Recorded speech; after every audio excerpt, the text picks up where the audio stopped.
세계에서 144위입니다.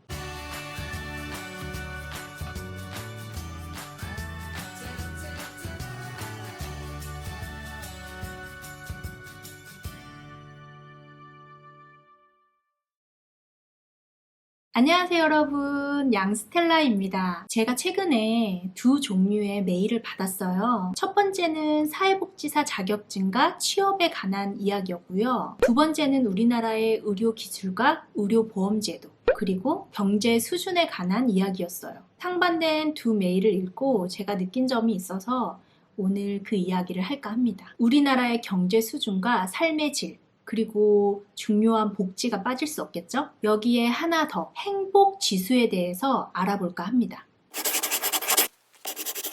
먼저 우리나라의 경제 수준을 알아보기 위해서 세계 GDP 순위를 한번 보겠습니다. 검색 엔진마다 각각 차이가 있는데 가장 최신 정보는 IMF 홈페이지에 들어가면 보실 수 있습니다. 2019년 10월에 발표된 GDP 순위입니다. 우리나라 GDP 순위가 세계 12위입니다. 우리나라 뒤로 스페인, 호주, 스위스, 스웨덴 이런 복지국가들이 이렇게 뒤를 이어요.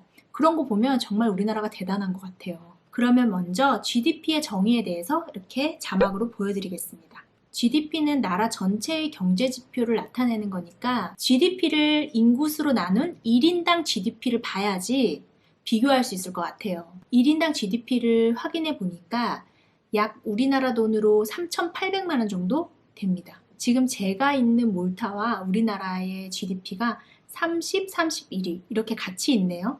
미성년자까지 포함한 전체 평균인 것을 감안하면 사회복지사 연수입에 비해서 훨씬 높네요. 우리나라가 대기업 수출 위주의 경제 구조라서 그렇겠죠? 경제적으로 우리나라가 세계 12위라는 것이 현실적으로 조금 높다는 생각이 들지만 30위 정도면 선진국들과 비교했을 때 어느 정도 수긍이 가는 수치이긴 합니다. 참고로 몰타의 전체 GDP는 124위입니다. 실제로 제가 느끼기에도 몰타가 그렇게 잘 사는 나라는 아닌 것 같은데 1인당 GDP가 우리나라보다 높아요. 큰 기업이 없는 나라 치고 1인당 소득이 높고 분배도 되게 잘 돼 있는 것 같아요. 저는 아직까지 이곳에서 노숙자를 본 적이 없습니다.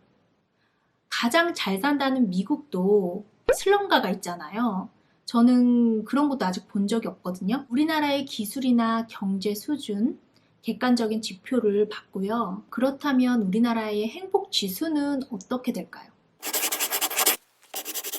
여러분들 행복하신가요? 아마 여러분들도 우리나라가 후진국보다 행복 지수가 낮다라는 그런 얘기를 들어본 적이 있으실 거예요. 하지만 그 통계는 조금은 주관적일 수 있어요. 우리나라도 잘 살고 못 살고와 상관없이 가치관이나 성격에 따라 행복한 정도가 다르잖아요. 예전에 부탄이 가난한 나라지만 행복지수 1위라는 그런 뉴스를 접한 적이 있어요. 하지만 제가 찾아본 결과 부탄이 1위를 할 수 있었던 것은 부탄의 왕이 자국민들에게 맞춤형 설문조사를 했기 때문이라고 하네요. 전 세계적으로 인정받는 국가별 행복지수 순위는 대표적으로 두 군데서 찾아볼 수 있어요. 첫 번째는 영국의 NEF. 여기에서 말하는 행복지수는 기대수명, 삶의 만족도, 결과의 불평등, 환경오염과 같은 항목들이기 때문에 제가 보기에 조금은 주관적일 수도 있을 것 같아요. 그래서 결과를 보면 코스타리카, 멕시코, 콜롬비아 이렇게 남미 국가들이 1, 2, 3위를 했습니다. 여러분들도 좀 와닿지 않을 수 있죠. 참고로 이 조사에서 우리나라 순위는 80이고요. 아까 말씀드린 부탄은 58위입니다. 두 번째는 UN 산하기관인 SDSN입니다. 세계 행복 보고서인데요. 항목들을 보면 상당히 공감 가는 데이터가 많아요. 여기에서는 GDP가 들어갑니다. 그리고 사회적 지원? 여기에 복지가 해당이 될까요? 조금 이따가 알려드릴게요. 건강 기대 수명이 있는데요. 그냥 평균 수명이 아니라 건강하게 질병 없이 오래 사는 기대 수명입니다. 그리고 삶을 선택하는 자유, 관대함, 부패에 대한 인식 등을 종합해서 통계가 나왔는데요. 이렇게 순위가 나왔습니다.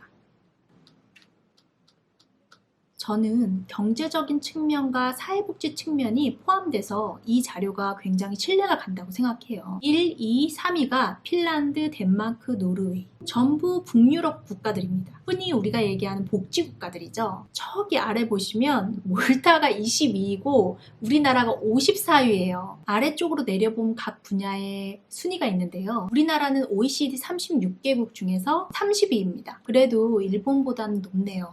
각 항목별로 보면 건강 기대 수명이 세계 9위로 제일 높은 점수를 기록했습니다. 역시 우리나라 의료 기술도 뛰어나고 개인적인 생각이지만 서양 국가 사람들보다 우리나라 음식이 좀 건강에 좋은 것 같아요. 그리고 1인당 GDP는 2008년 기준으로 27위입니다. 솔직히 아무리 낙천적이더라도 행복지수에 경제적 능력도 포함돼야 된다고 생각합니다. 물론 남미처럼 경제적으로 조금은 가난하더라도 행복할 수 있어요. 그렇지만 이건 전체적인 통계를 봐야 하기 때문에 어느 정도의 경제적인 수준도 들어가는 것이 저는 맞다고 생각하거든요. 이제 우리나라의 점수가 나쁜 항목들을 한번 볼 거예요. 의외로 자유가 세계에서 144위입니다. 여기에서 말하는 자유는 자기가 살고 싶은 대로 살 수 있는 자유에 대해 만족하는가에 대한 답변이었어요. 동의하시나요? 개인마다 다르겠지만 전체적으로 직업을 선택할 때 진짜 하고 싶은 일을 선택하기보다는 안정성, 연봉, 명예를 중시하는 경향이 보이기 때문에 그런 것이 아닌가 싶습니다. 그리고 저는 사회복지사니까 소셜 서포트에 대한 관심이 많이 가더라고요. 그런데 91위로 점수가 안 좋네요. 소셜 서포트에 대한 개념은 사실은 이렇습니다. 사회복지를 이야기하는 것이 아니라 내가 어려움에 처했을 때 언제나 도움이 필요하면 도와줄 수 있는 친척들이나 친구가 있느냐, 그런 뜻이에요. 현재 우리나라의 고독사가 사회적인 문제가 되고 있는 상황이잖아요. 좋은 점수가 나오지 못한다는 게 맞다고 생각합니다. 시작하면서 구독자분들의 이메일을 받았다고 했잖아요. 한 분은 40세에 직장을 잃었어요. 지금 사회복지사 자격증을 취득하고 그리고 취업이 가능한지에 대해서 저에게 문의를 주셨거든요. 제가 메일을 보내드렸고요. 제가 그 메일을 읽고 좀 많은 생각을 하게 됐어요. 우리나라는 이렇게 경제적으로 어떻게 보면 지금 잘 살고 있는 나라인데, 그런데 왜 이렇게 다들 노후가 불안하고 걱정을 하고 있는가? 그래서 제가 이렇게 많이 찾아보게 된 거예요. 국민이 어려움을 처했을 때 도와줄 수 있는 친척이나 친구가 없더라도 보건복지부에서 친구가 되어줄 수 있는 그런 나라가 돼서 GDP 성장과 더불어 행복지수도 이제 함께 이렇게 올라가는 그런 대한민국이 되면 정말 좋겠습니다. 구독, 좋아요 부탁드립니다. 행복지수 1, 2, 3위의 국가들이 여기에서 좀 가까워요. 그래서 제가 한번 가보도록 해보겠습니다. 그런데 코로나 때문에 갈 수 있을지 모르겠네요.